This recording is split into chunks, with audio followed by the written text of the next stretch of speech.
Hey guys, it's Comic Quiz, here bringing the comic review, and today I'm going to be doing Superior Spider-Man issue 11. So in this issue, the main focus really of this issue is the execution of Alistair Smythe, the Spider Slayer. Because in the previous comics, Amazing Spider-Man, he killed J. Jonah Jameson's wife. Excuse me. So now he's going to, the day of his execution has arrived. And basically he contacts, in the beginning of the issue, he contacts Spider-Man that he wants him to be there for the execution, just to stand watch and keep an eye out, basically, because he doesn't want Alistair to escape, because he knows himself deep down that he's got some kind of contingency plan to get out of this, and he's worried about that. So even though he said himself that, even though it's hard for him to admit, but he admits that Spider-Man is his best asset for stopping crime and that he needs him on this. And Spider-Man's like, yeah, fine, don't worry, I'll be there, I'll make sure he doesn't escape. So then later on we see Peter, or Doc Ock, so we see Peter pretty much prepping for this new mission that's coming up. We see him getting all the equipment ready at Horizon. So then the head of Horizon complains, like, why wasn't I told about all this shipment coming in, that this is worth millions of dollars? But Peter pretty much belittled him, saying there was no time for that, it was for Spider-Man, whatever, and that don't worry your pretty little head, that I'll take care of everything. So then the head of Horizon pretty much gets pissed at him, saying, like, you've belittled me so much, and I don't care how special you are, how intelligent you are, but do it again, I'll get rid of you. Simple as that. I'm the head here, not you. So you better watch your tongue and know your place. So then Doc Ock again starts bitching about why a superior intellect like himself should answer to small-minded men, and again blames Peter Parker for his own inferiority, and how he thought escaping death would be better for him, but in a way he's caged himself into Peter Parker's failures. Which really starts getting, it's really getting old, really, going on about how I am superior Spider-Man, blah blah blah. But at least what I did like is that he did admit that that what he did to Peter Parker was selfish, and he finally admits that it was selfish what he did. However, he doesn't apologize for being smarter, using every possible advantage to take down heroes. How he's using his own intellect to make his whole superhero responsibilities easier, rather than Peter doing everything the hard way and all that kind of stuff. So then eventually he summons all his spider bots as well, and heads for Rift's maximum security prison, where the execution is supposed to take place. He gets there and he starts pretty much heading all the security in the area. He tells the police officers who are wearing these like special suits, setting up all these defensive measures. So just in case, he's controlling all that. He's positioned his spider bots all around in special locations around the prison, just to make sure anyway. So then we get to the execution. So J. Jonah Jameson, he's really relishing it. He even said himself that he doesn't care about Alistair. He's going to, when he watches him die, he's going to enjoy it and get the satisfaction he deserves, really. So then oh yeah, I also remembered something else. When Doc Ock is there working on the things, working on the station, he meets the head of security there, and then he pretty much belittles him as well, because of the fact, calling him a failure as an officer and a failure as a man. And the reason why is because he had a bad experience when he was still himself and he was locked up in that prison, and that same guy pretty much hosed him down with water and pretty much belittling him, saying that you haven't had a bath in months or whatever, so how about I just hose you down? And Doc Ock hates him for that. So he also meets Alistair just before the execution.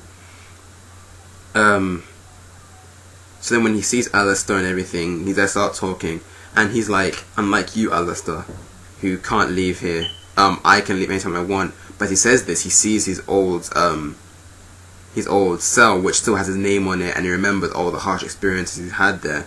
Remembers how he was waking up every moment, every day, knowing that he was getting closer and closer to his death. How he was pretty much caged in a rotting body, and he couldn't wait to get out. So then we get to the execution, where just before Alistair's about to get because it's an injection and execution. So then Alistair mentions that he's given his life to God now, so that he knows he'll be saved.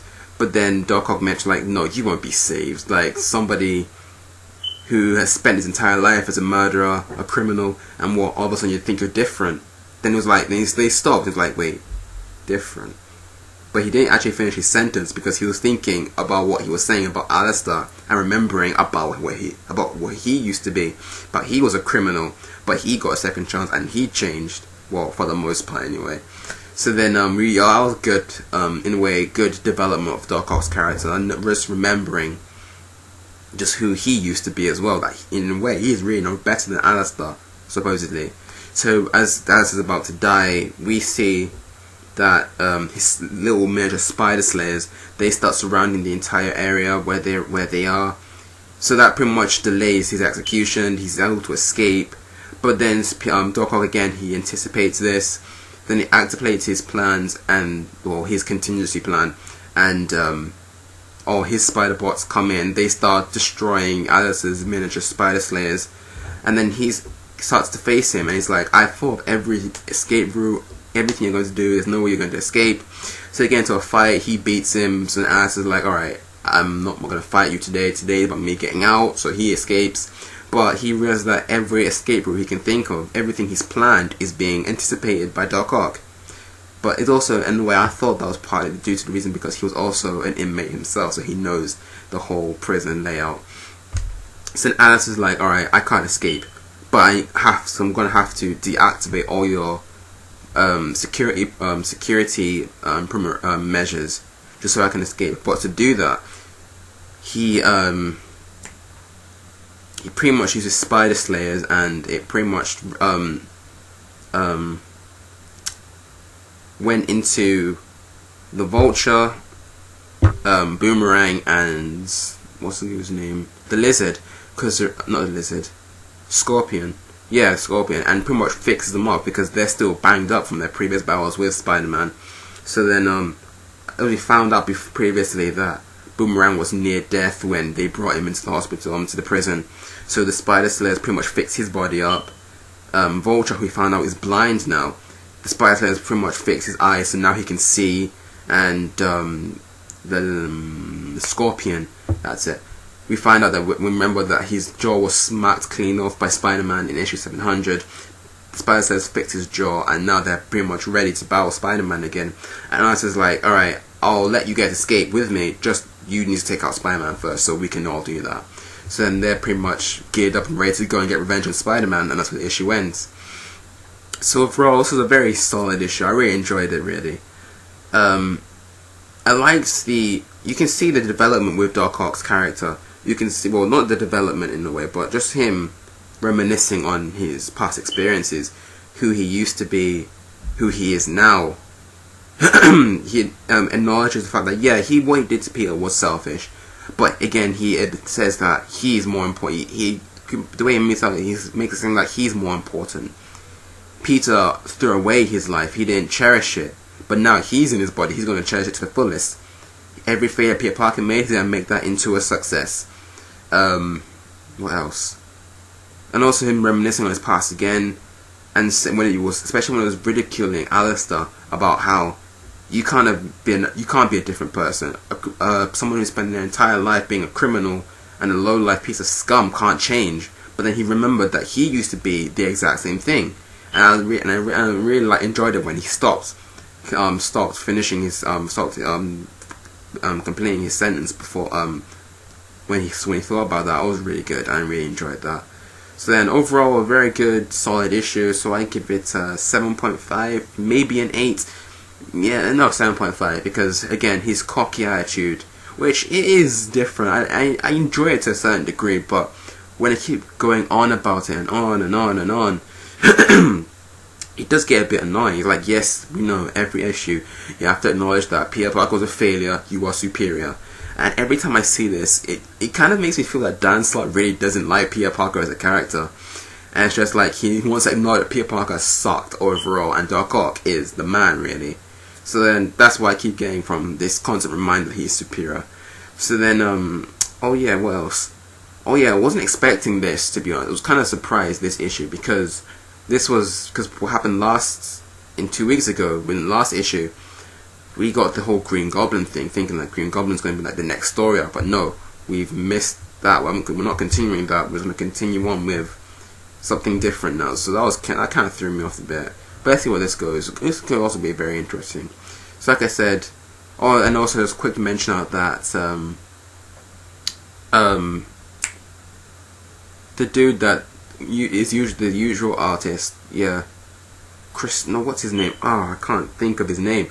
But the Ryan Stegman, yeah, Ryan Stegman wasn't doing the art, and it was Giuseppe something, but it was okay. Yeah, his artwork was pretty reminiscent to Ryan Stegman's art, but you could tell the difference. But I really don't like about the series that they keep changing the artists constantly. I don't know if they just keep rotating or something like that. But I wish they just keep with one artist, because I actually like Humberto Ramos' art as well, but they changed him out. So I just wish that they stick with one artist. So overall, I give it a 7.5. Like I said, good solid issue, and I can't wait to see where this goes. So that's it for this review, guys. Thanks for watching. Hope you enjoyed. Tell me in the comments down below what you think of this issue, and also the series as a whole. And yeah, are you enjoying the Superior Spider-Man? I mean, as a character, do you like his cocky, arrogant demeanor? And do you still wish that Peter Parker was Spider-Man, or do you prefer Superior Spider-Man? Let me know in the comments down below. And also subscribe to my channel. So this has been Comic Wiz, and I'll see you guys next time.